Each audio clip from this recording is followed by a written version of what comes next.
A well-known piece of Pokemon data, trivia, whatever, that most hardcore fans know and that shocks and horrifies almost everyone when they learn it for the first time is that Onix is one of the weakest fully evolved Pokemon in Generation 1.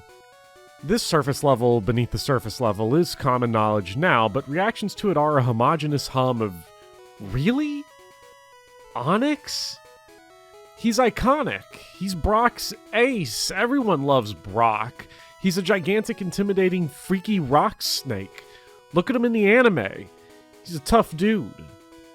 To the dismay of every 8-year-old when they grow old enough to read Cerebi.net, by base stat total, the only fully evolved Pokemon who are weaker than Onix are Ditto, Farfetch'd, Beedrill, Butterfree, Porygon, and Lickitung. Not exactly an elite class, but this image doesn't exactly tell the story of Onix or these other Pokemon.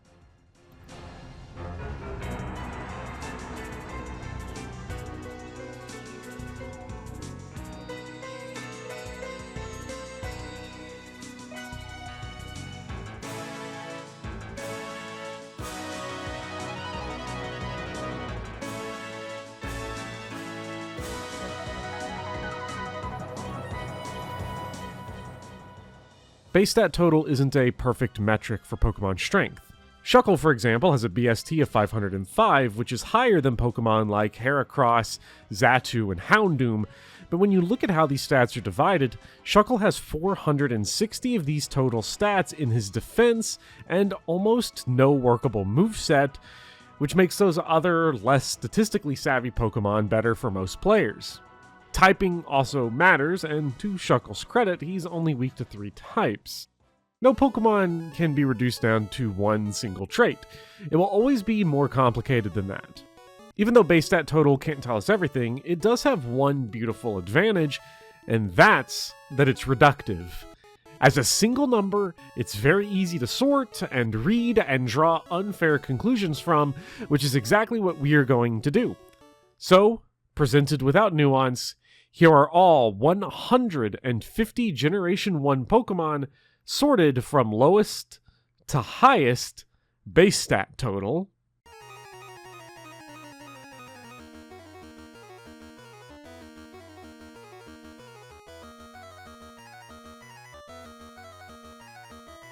This information doesn't tell us a whole lot on its own, except for weird curiosities, like the aforementioned Onix being weaker in stat total than presumed scrubs, like, say, Raticate, or Parasect, or Ponyta, who, as a Stage 1 Pokemon, is somehow stronger than both Raticate and Parasect, both of whom are interesting in their own right, and we'll talk about them later.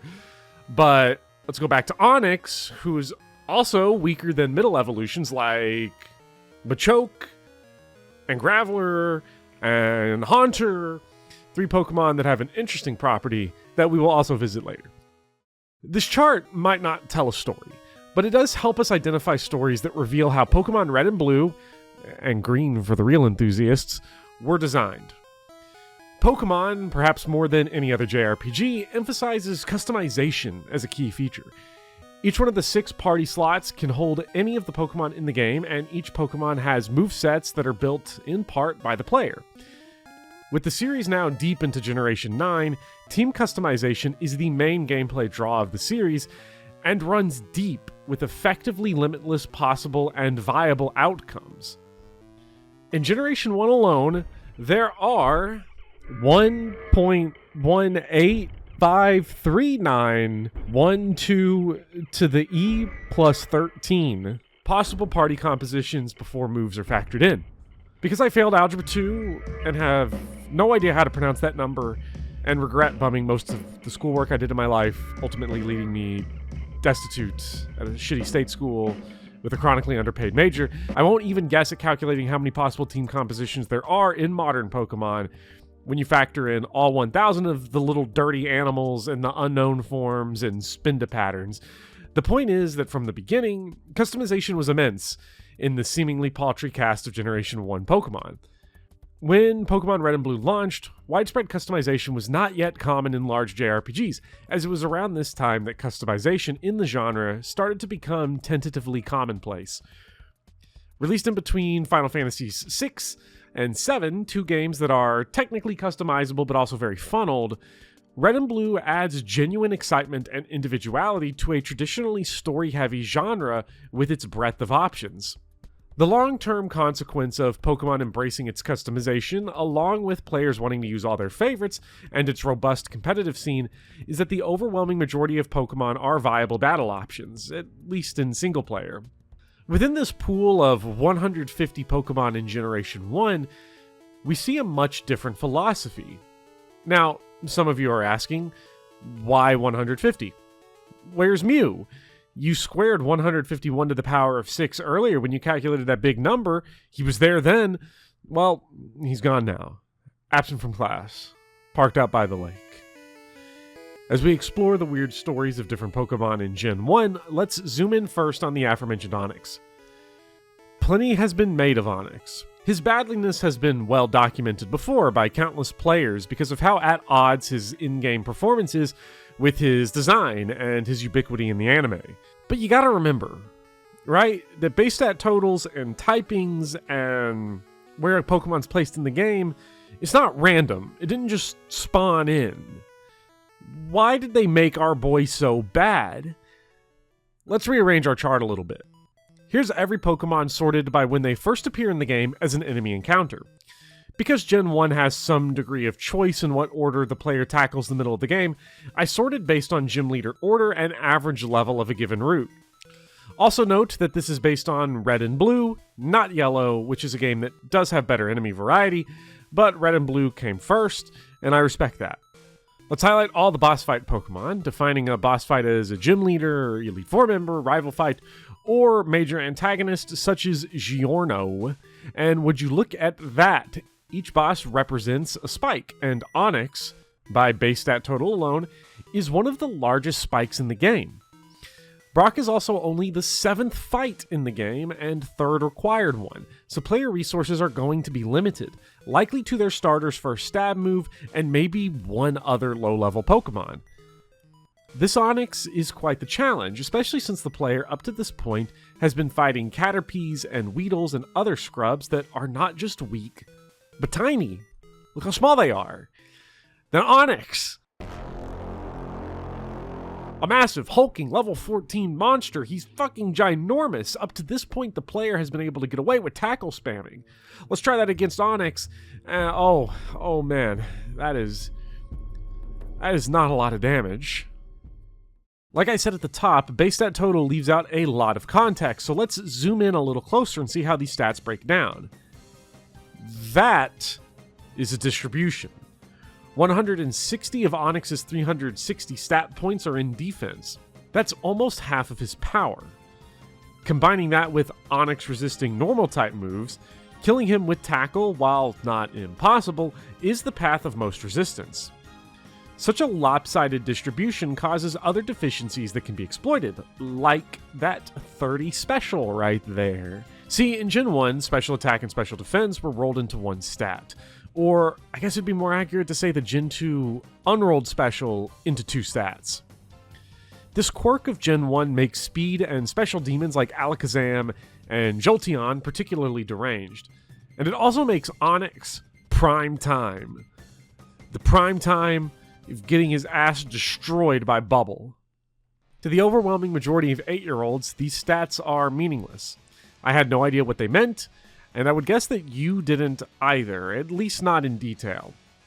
What Onix reinforces more than anything is that you need to use other attacks, and preferably target type weaknesses in order to win. For single-player Pokemon, going for super effective moves, and especially moves with same type attack bonus, is the foundational skill.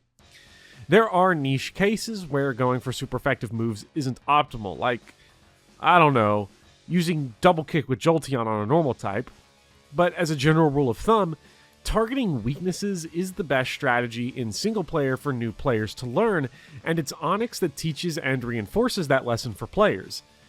It's easy to imagine that Onix, with its lopsided stat spread and poor move pool, was designed explicitly for this fight, as a defensive wall to teach the player, and the intimidating design was to give the player their first real sense of accomplishment. It's just like killing the Asylum demon in Dark Souls. There is one wrinkle to this that I'm sure everyone is pointing out, which is, what about Charmander? That the player can just make Brock harder on themselves by picking Charmander is itself of minor interest, but what's cooler is how Red and Blue use the player's ability to make an unintentionally bad decision as an opportunity to teach other important lessons. See, Onix isn't just merely a super effective tutorial. He's also a teaching tool for Charizard gamers to learn one of two things. One, sometimes ignoring stat effectiveness is good, or two, you can use some other damn Pokemon. Because Onix's bad special doubles him up with bad offense and defense, double Gimp, Charmander can probably just kill Onix with Ember, especially because Onix doesn't have any rock or ground moves to crush Charmander. Since the basic types who pick Charmander, and really all the Gen 1 starters are basic choices, will have had several battles against Caterpies and Kakunas to learn type effectiveness with, they really don't need another lesson in type effectiveness. They have graduated from that school, and so Onix's piddly little 30 special teaches the second foundational Pokemon single-player skill. Type effectiveness is important, except for when it isn't. The other option is to pick up a second, more conventionally effective Pokemon. There are several little guys up to the task. Mankey and both Nidorans are ready to step up to the plate, and oh my god, what are those movesets? In both Red and Blue, neither Pokemon learns any useful moves until late in their lifetimes. As a child, I remember both of them being good for Brock, and this is where we get our first proper look at Yellow, and Pokemon's now 9-generation tradition of tinkering with Gen 1 Pokemon. Unlike Red and Blue, where the player can't really struggle against Brock unless they do what I did as a kid and train up 6 Pokemon to level 6 before Brock, Pokemon Yellow has to be a little more insistent. Making players start with a Pikachu that can't do shit against Brock, the game kinda needs more Pokemon to be able to deal with him. Nidoran now learns Double Kick at level 12 instead of level 43, and Mankey now learns Low Kick at level 9 instead of never. This kind of intra-generational moveset tinkering is common in the series, but it is more pronounced here because so many Generation 1 Pokemon have terrible natural movesets in Red and Blue. Is this good design? Probably not, at least not if we go by the book. Pokemon Red and Blue are probably the most criticized games in the series for their gameplay balancing. What has now been solidified as conventionally good game design, not just for Pokemon but for most RPGs, is absolutely not followed by Gen 1. Rules like every option needs to be viable or have payoff are blatantly ignored. As Kurt Vonnegut explained in his 8 Rules for Writers, Flannery O'Connor, aka the best American writer of the 20th century, broke almost all of those rules all the time. Rules are for beginners. And when we look at the bizarre rule-breaking design choices made in the balancing for Gen 1, a perverse logic emerges. And to begin unrolling that logic, let's look at one of the stories that Red and Blue offers us early in the game, and one of the most conventional ones in the game. Butterfree is one of the few Pokemon that is statistically weaker than Onix when fully evolved, but it has some delicious advantages. For one, it's fast, it has good special attack, it learns Confusion at level 12, and because Metapod, its helpless, metamorphizing previous evolutionary stage, evolves at level 10 and has a medium fast experience yield, getting it in time for Brock is easy. Coupling Harden, the move it gets as a Wii Metapod, with Confusion lets it easily tank and destroy Brock's unsuspecting Geodude and Onix. You see, Butterfree is one of those peak in high school types. The low base stats combined with a lack of good stab moves means that Butterfree will fade hard as the game progresses, but with its slate of status moves, it can be repurposed as a utility Pokemon into the late game. This arc is a simple one, and it helps the player understand that not every Pokemon is a permanent party fixture, and is also a condensed look at how some Pokemon are projects that need to be developed. The Caterpie to Metapod to Butterfree pipeline is an introduction to a development arc that several later Pokemon will take to more unhinged extremes. But before we look at them, let's look at Butterfree's crackhead neighbor, Beedrill. Theoretically, Beedrill fills the same niche as Butterfree, an early game evolution that provides high stats relative to the point in the game that the player gets them, but falls off. But Beedrill takes this to a deranged extent. I emphasized that base stats are reductive, they lack context, and I think Beedrill fills in the context quite nicely. At 305, Beedrill has the exact same BST as Butterfree, but unlike Butterfree, who becomes a miniature supernova from about level 12 to 20, Beedrill has to wait well until after Brock before it can do anything. One to be easily outdone by its psychedelic brother, Beedrill has to wait 10 levels to get a good attacking move, and by a good attacking move, I mean Twin Needle. Hey, 25 base power might seem bad, but it attacks twice and is bug typed, so it's like having a 75 base power move that just so happens to be super effective against Misty's ace, Starmie. Compared to Beedrill, Starmie is faster and stronger and bulkier, which seems bad because it is, but super effective Twin Needle is like having a 150 base power move against Starmie, which kills it. Killing Starmie with Beedrill is a ton of fun. I wonder what else Beedrill has in the tank. Butterfree gets the opportunity for niche utility, but Beedrill, coming off the high of killing Starmie, learns its next big stab move at level 30. That move is Pin Missile, which in its own special way is much worse than Twin Needle. Because it hits 2 to 5 times with lower odds the more hits it goes, it only has about a 25% chance to be as strong as Twin Needle, but then it also has a 15% chance to miss, which means it only actually has a 21.25% chance to be as strong as Twin Needle. However, because Gen 1 is just like that, if the first Pin Missile crits, then all of them do. Gen 1's crit formula is base speed times 100 divided by 512. And that means Beedrill has a 14.65% chance to crit. And hopefully in the post-production of this video, Nin can check those numbers, because I think they're right. And then I was trying to confirm them, and now I'm not 100%. It probably says on the screen whether that was correct. So if it's wrong, I'm only spreading misinformation to people who are listening as a podcast. 14.65% chance to crit is better than in later generations, and remember that Beedrill learned Focus Energy at level 16, which means the chances of a Pin Missile crit is actually 58.59%, which is a real number and an awesome number until Gen 1 asserts itself and Focus Energy doesn't work. It negative works. And instead of multiplying your crit chance by 4, it divides it by 4. And now Pin Missile only has a 3.66% chance of critting. And congratulations, you've had the Beedrill experience, and I am so happy for you. Thank you for your service, Beedrill. Beedrill and Butterfree, the Bee brothers, do beg the question of what happens if you make their arcs even more extreme. As a curious learner and a fan of scams, the huckster in the Route 3 Pokemon Center is more than happy to satisfy my thirst. Old Dude sells us a Magikarp for $500. He insists it's very powerful. Is he correct? Let's look at the numbers. Congratulations, Magikarp, you are part of the exclusive 100s base stat total club. Only 5 Pokemon get to call this home.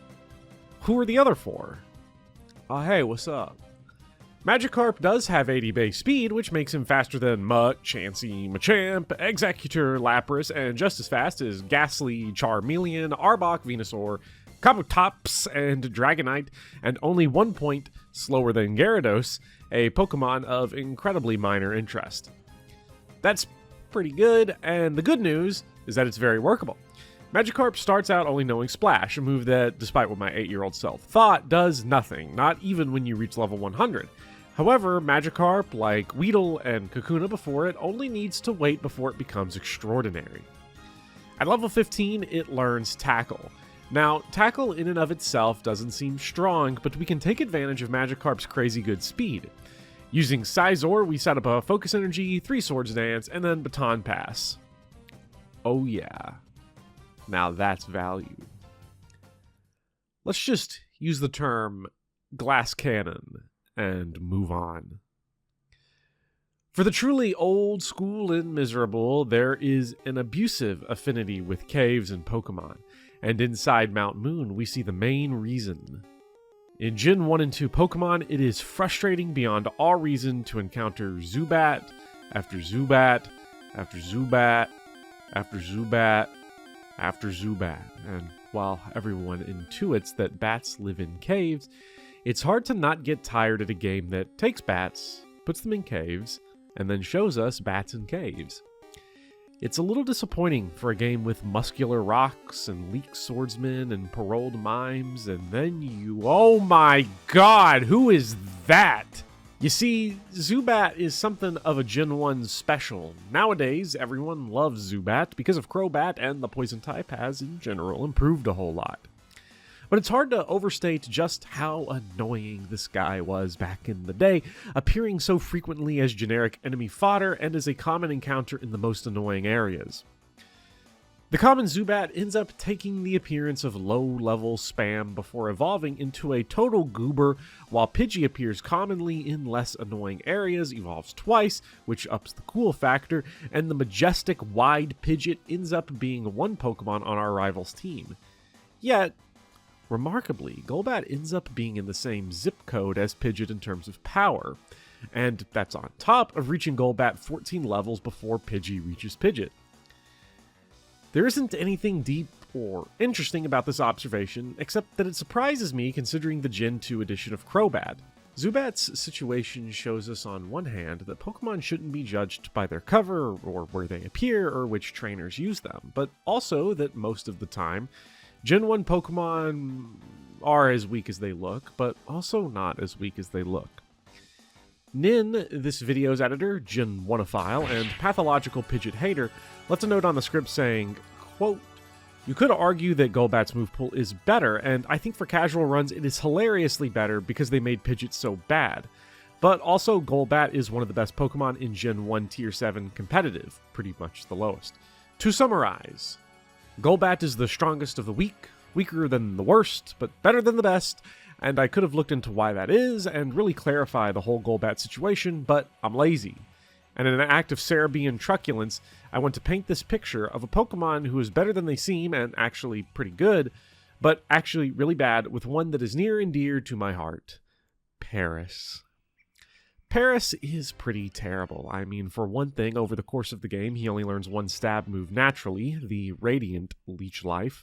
The Leech has seen a big power buff in recent years, but in the caves of 96, Leech Life had 20 base power. With Stab, that's 30 base power, and if we can find us a Grass Psychic type, we can buff that all the way up to 120 power. Can we find anybody like that? Oh hey, there's one. I'm sure he's not that good. Oh. We'll work on it. We do have other stab options if we dig into the world of TMs. We have Solar Beam, which is very powerful at 180 base power after stab, but Parasect needs to charge it up for a turn, and we have Mega Drain, which is base 60 after stab. Essentially, we gotta choose between 180 base power Solar Beam every 2 turns with no flexibility, or 120 power Mediocre Drain every 2 turns with flexibility. The only problem is that we live in the pre-physical special split days, so all the grass moves deal mental damage instead of physical, so Parasect won't be using its superior 95 attack stat when using these grass moves. Instead, it'll be the 80 special that it uses, which isn't all that bad, but let's see in practice. Is grass super effective against anything other than water? This is a sentence I said out loud to myself while writing, because I entirely forgot that the point of Onix is to get bodied by grass. Let's look for other 4-time grass weaknesses, and here's our man in Kabutops. Yeah! Now that is good stuff. The good news for our guy Parasect is that we can also teach him Dig via TM, which, while not stab, is good for 100 base damage off his superior attack stat. The Dig TM is given to us for free after beating Misty, and it's one of the best items in the entire game.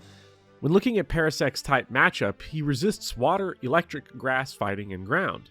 Unlucky still for all the electric types is that Dig has 200 power against them, even when shot from the Parasect cannon.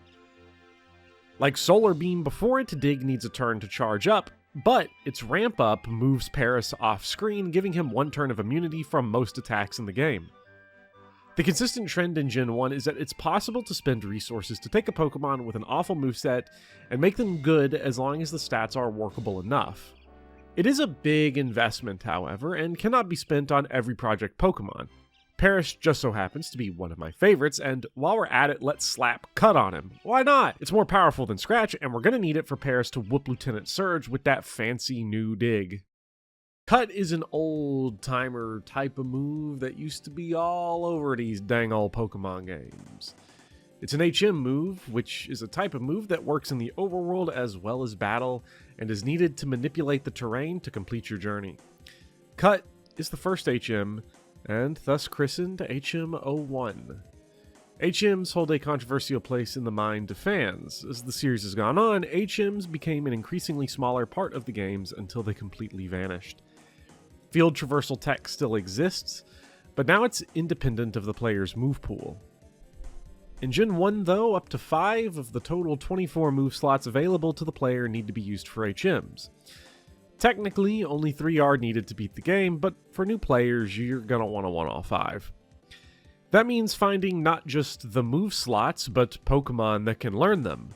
Now, Parasect learns Cut, but we can do better. In the older games, it is not uncommon to have a donkey in your party that's weak, but can carry around multiple HM moves. Paras can only do Cut, so let's move back to another guy with more HM prowess. All the way back in the fields of Route 1, you encounter Rattata. A basic Pokemon, soon to be a legend in Gen 2, Rattata has a lot going for it. It evolves early at level 20, and because Cut and the later HM Strength are normal type, it gets Stab from both of them. What makes a lot of people upset is that most HM moves are bad in battle. Now, this isn't always the case, but for Cut and Strength, they seem mediocre. However, because of weird number quirks in Gen 1, Cut is an upgrade of Tackle and Scratch and other low-level normal moves. In the case of Rattata, he learns Hyper Fang at level 14, which is a better move, but also one of the few moves you need on him, freeing up the slots for Cut and Strength. At level 20, Rattata evolves into Raticate, and what's beautiful about Raticate is that it's the 75th strongest Pokemon by BST. It's exactly middle of the pack, and to make sure of that, it gets the odd total of 343, which makes sure it places right between Jinx and Parasect. Oh, hi Parasect. To add further to his anonymity, he's normal type and completely average, but, you know, at least he learns Cut, so let's teach him Cut and... Yeah, okay, so apparently Raticate can't learn HMs in Gen 1, which shocked me because I both remember using Rattata as an HM mule, but also because early game normal types like Bidoof and Sentret are supposed to be great at HMs. That's their whole thing. To its credit, Gen 1 is a game committed to the bit, and Raticate's lack of cutting is diegetic. Plagiarizing from Nin once again, cut in Japanese is called Iai cut. Iai implying a sword, and Raticate's claws are claws. They aren't swords, unlike Farfetch'd Leek and Lickitung's tongue, which are swords. Speaking of Farfetch'd, sometimes all it takes is a gimmick. Farfetch'd is an in-game trade Pokemon that can be found in Vermilion City. For the low price of 1 Spearow, you can get the weakest fully evolved flying type in the game. At 290, Farfetch'd's BST is 5 lower than Coughing, which is awesome because Coughing is awesome, and 9 less than Pidgeotto, which is lame because Pidgey sucks. Despite such numerical deficiency, Farfetch'd has 2 unique traits. As a traded Pokemon, Farfetch'd will always be named Dux, with no way to change it, and his EXP yield has a 50% bonus. In normal play, that does help close the stat gap because Dux will just get more levels than a Pidgeotto or Fearow would with the same amount of combat. This extra dopamine comes with an added perk that getting to level 23 is easy, which is good because at level 23, Dux becomes one of only 3 Generation 1 Pokemon that can learn Swords Dance via level up.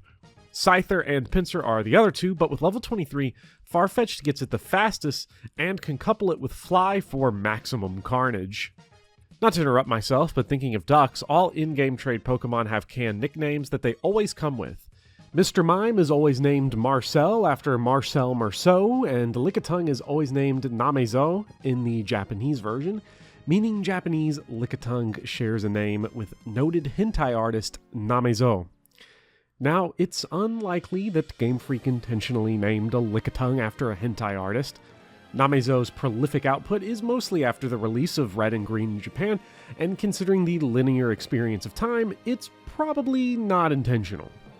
Regardless of whatever Game Freak meant by that name, Lickitung sharing a name with a hentai artist, a coincidence that I most certainly definitely not notice on my own, is a fact that burdens me, and should also burden you.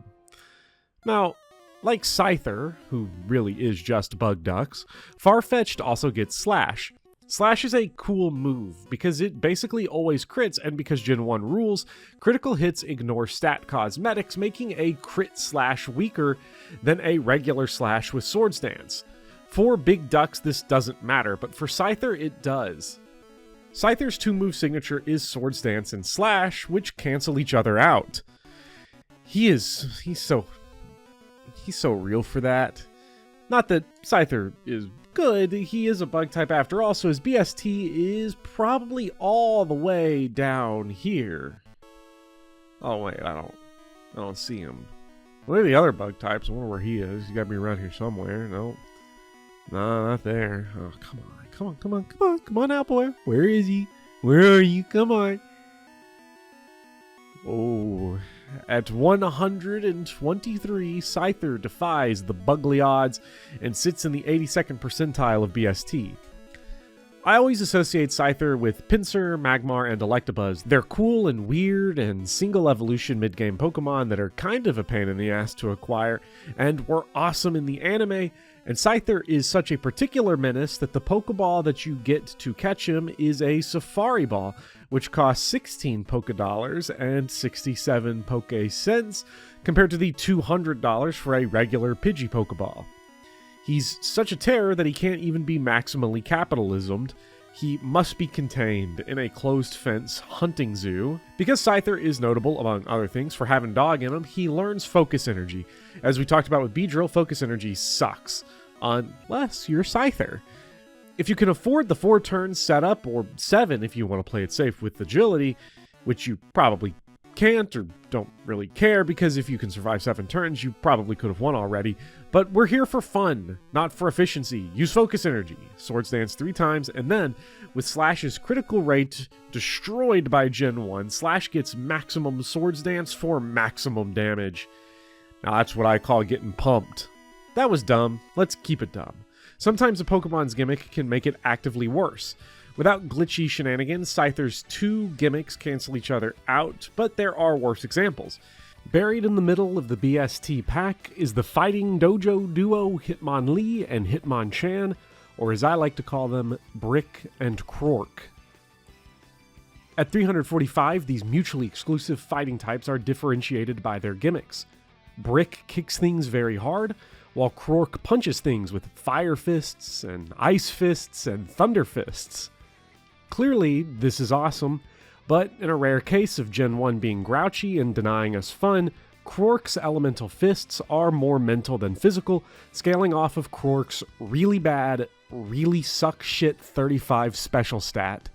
It's like the game is being spiteful to the haters because a common complaint against Gen 1 is move pools being bad for most Pokemon. Quirk gets some of the best type coverage in the game and can do absolutely nothing with it. Sometimes the advancing plague of bad moves is so infested into the code that it means entire typings get nothing. Bug, for example, is limited to Twin Needle for good moves, and Twin Needle is limited to Beedrill. Ghost, for a worse example, is limited to Lick, and Lick is ass. With a whopping 20 base power, Lick is the strongest Ghost move in the game, the only offensive Ghost move in the game. And Ghost itself exists in a weird place in Gen 1. Only one evolution line in the game is Ghost, the Ghastly line. So let's go find its adult form, Gengar. Gengar is all the way up here with a BST of 425, putting him on par with Charizard and Blastoise, but this is also a great example of BST itself painting a very unclear picture. Let's break this down to Gengar's individual stats. Gengar has 65 attack and 130 special. Attack shouldn't be relevant, but this is, again, pre-physical special split, and Ghost, the type that only has 20 base power lick for offense, is a physical type. So, the only stab move Gengar gets is a terrible move operating off of bad stats. Now, for offense, Gengar does have good options through TMs. A general trend in Gen 1 is that movesets are only as bad as you let them be.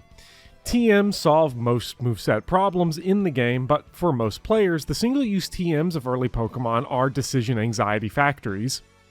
Gengar, for a player willing to make the resource investment, can be an offensive juggernaut, using that 130 base special to blast people with Thunderbolts and Psychics. Resources can make any Pokemon good. Gengar's base kit being so bad, however, is because Gengar, like Onix, is designed as an enemy first. As a player Pokemon, Gengar is a niche Pokemon to acquire. Needing to trade to evolve from Haunter to Gengar, he's a prize piece, a trophy of exotic Pokemon. He's the hard-to-obtain final step in a unique line of Pokemon with an exclusive typing. Gengar is there to be cool. How cool? Keychain cool. Earlier, I referenced the hardcore power of Machoke and Graveler when talking about Onix, and this is what I was referring to.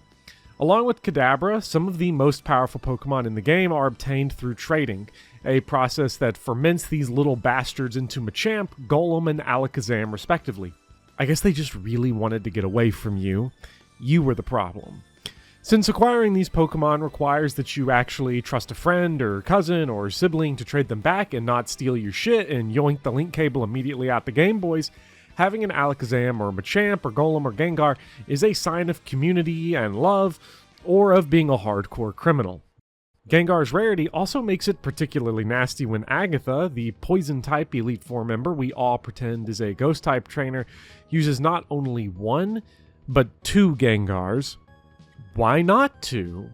The thing about Gengar is that, on top of his 130 special acting as a massive wall against all mental damage, his 60 defense, which is shit, isn't easily exploitable, because as a ghost, Gengar is immune to normal and fighting type, two of the more common physical attacking types. Hard counters to Gengar would be someone with ground, because a nice dig or earthquake would eat him alive and really destroy that poison typing he's got. But outside of Dugtrio, most Pokemon that can hit big time stab ground moves are going to be too slow in the face of Gengar's 110 speed. On its face, getting outsped by Gengar isn't a big deal because the offensive options are weak, but both Gengars have Hypnosis, one has Dream Eater, and both have Nightshade. None of these moves are that great on their own, but as an enemy Pokemon, this is custom built to be annoying. And before anybody mentions it, although someone definitely already did, Nightshade is technically Ghost type, so there are two offensive Ghost type moves in the game. The only reason I didn't count it earlier when we were talking about Lick is because Nightshade deals fixed damage based off of the Pokemon's level. It has no stab properties at all, which is really annoying in this fight specifically because while the path to victory is always clear against these Gengars, the combination of Sleep and Nightshade puts these fights on a soft timer. Most Pokemon will have the bulk to survive 2 or 3 Nightshades, which will deal 56 or 60 damage depending on the Gengar, so the battle becomes a question of being able to fire off enough attacks before you get packed up. As a player Pokemon, Gengar is cool, but he's frustrating. As an enemy, he's cool, but frustrating, and I wouldn't have it any other way. Does anyone remember the red and blue commercial where a bus full of Pokemon is riding around a city until the driver puts it into a compactor and squishes all the unsuspecting Pokemon into a Game Boy? Not only is this commercial an awesome VHS bumper and just awesome in general, and also relatable to those of us who became unemployed over their love of video games, but also because we can stretch its intended meaning of selling toys to children as a metaphor for Pokemon. You use what you've got. If that's a Grimer and a Chansey and a Pikachu and a Dragonite riding your bus, you should make the most of it, even if not every option is a good option on paper. And that's okay for some Pokemon to be bad. Not every single one needs to be good in the player's hands, but sometimes the game will drop something outrageous right into your lap. Even without any exploration, the player is pretty likely to run into Moltres, the legendary Firebird residing in Victory Road. With huge bulk and huge attack, Moltres is there to give any struggling player a big piece of firepower right before the end of the game. The same can be said of the other two birds, Zapdos and Articuno, but they're out of the way and require exploration.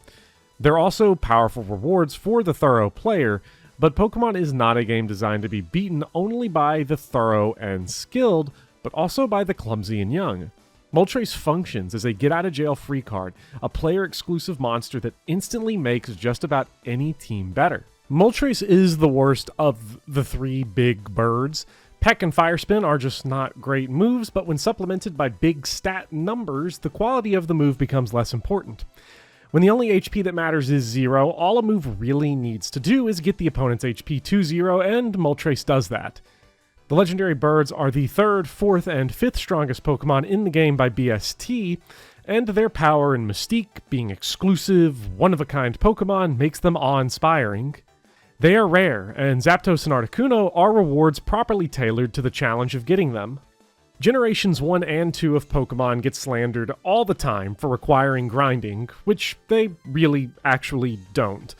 These games reward exploration and experimentation and using the copious amounts of TMs handed out to the player, and the big birds are those exploration rewards that make the game easier. Let's take this to the most extreme.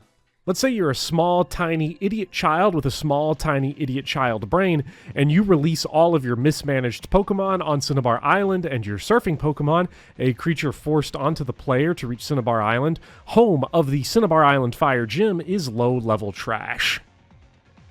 Despite being waterlocked, Cinnabar Island is home to the Pokemon Mansion, a mysterious house of mystery that features a bunch of wild Pokemon, including Muck, Magmar, Weezing, and Vulpix.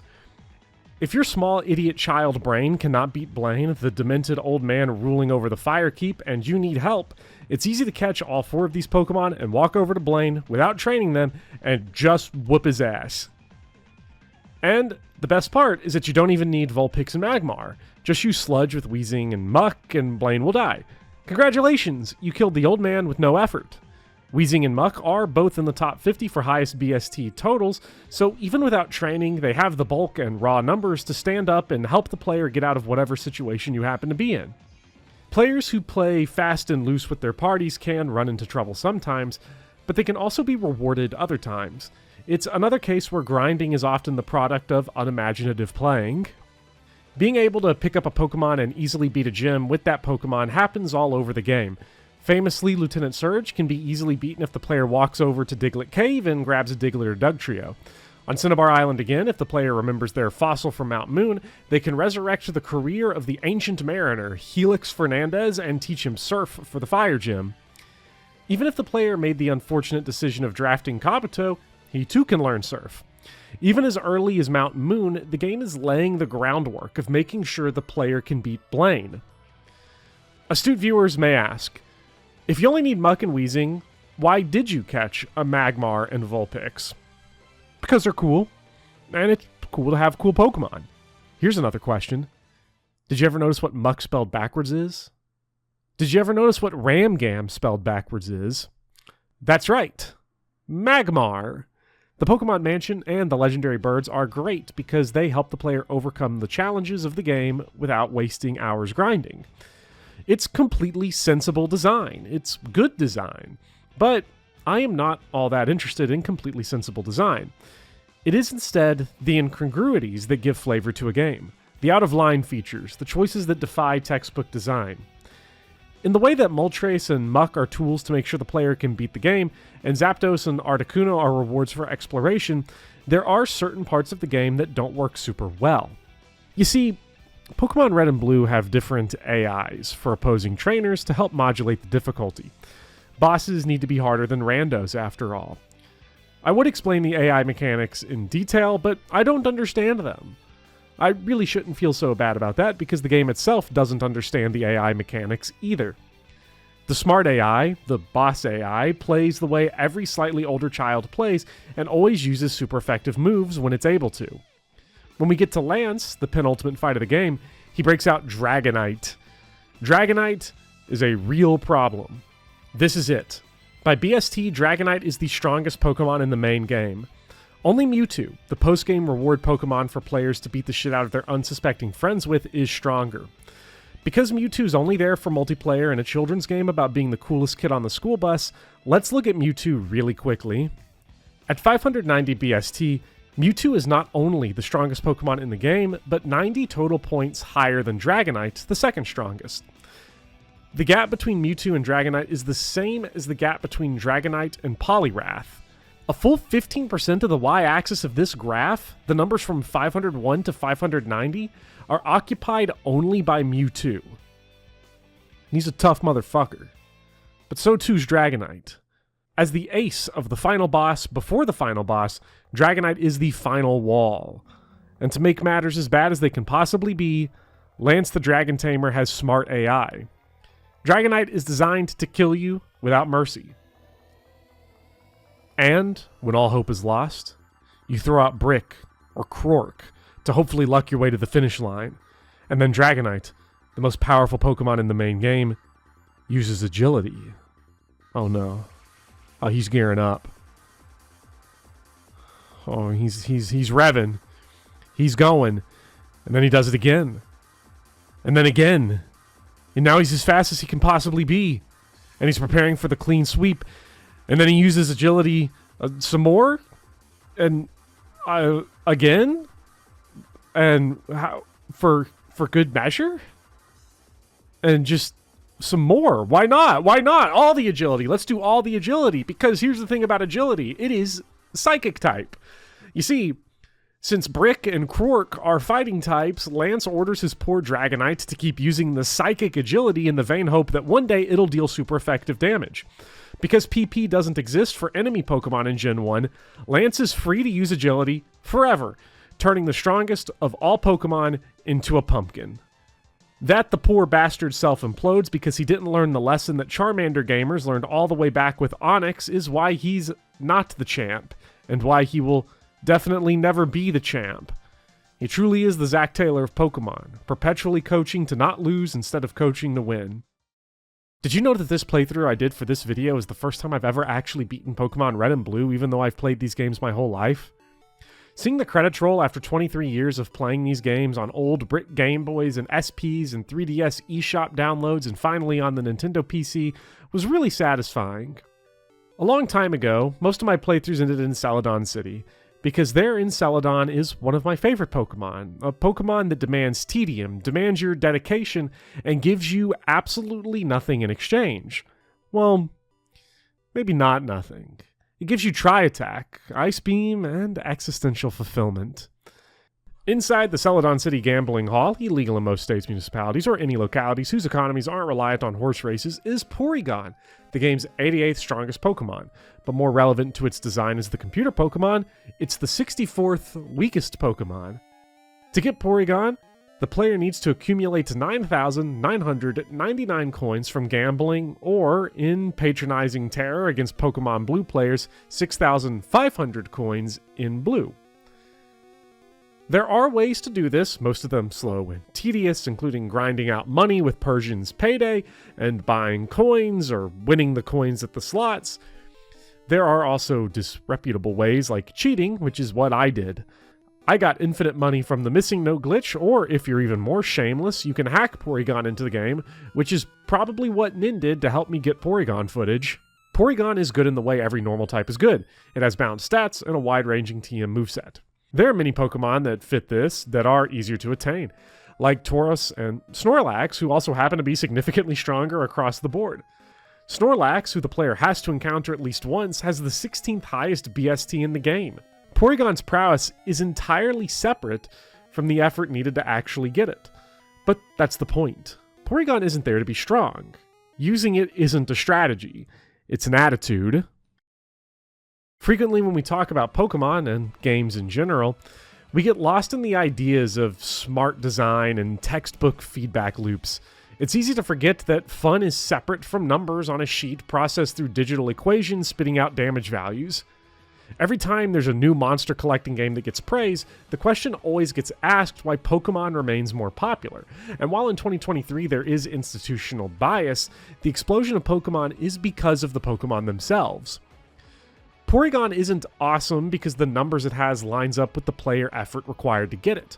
Porygon is awesome because it's Porygon, and the painful process required to get it doesn't make it more frustrating, it makes it mythical. It doesn't matter that Porygon gets cooked in multiplayer. It matters that when your friend had Porygon, it was hype, even if you knew he had to waste an entire day of his short, fragile life just to catch it. When we peer into the weird world of Generation 1 Pokemon balance, we see a profound lesson. What Pokemon teaches us that many ROM hacks and rebalances and critiques miss is that it's often the incongruities, the nonsense, and the illogical that makes Pokemon games, and games by and large, fun. By building Pokemon around criteria other than numerical balancing, every boss and every player and every journey is individualized and made meaningful. Despite its technical limitations and the Game Boy hardware making Red and Blue kind of a slog to play nowadays, to me it is the most fun Pokemon game, even though it's the anti-platonic ideal of a Pokemon game. Games aren't machines, even though we often analyze them as such. Gen 1 is so intoxicating, so fun, so engaging, because it's a mishmash of shit and nonsense, puzzle pieces that don't quite fit with each other and form a lopsided mosaic that no textbook could ever produce. Onix does suck, but our world is a little better for it.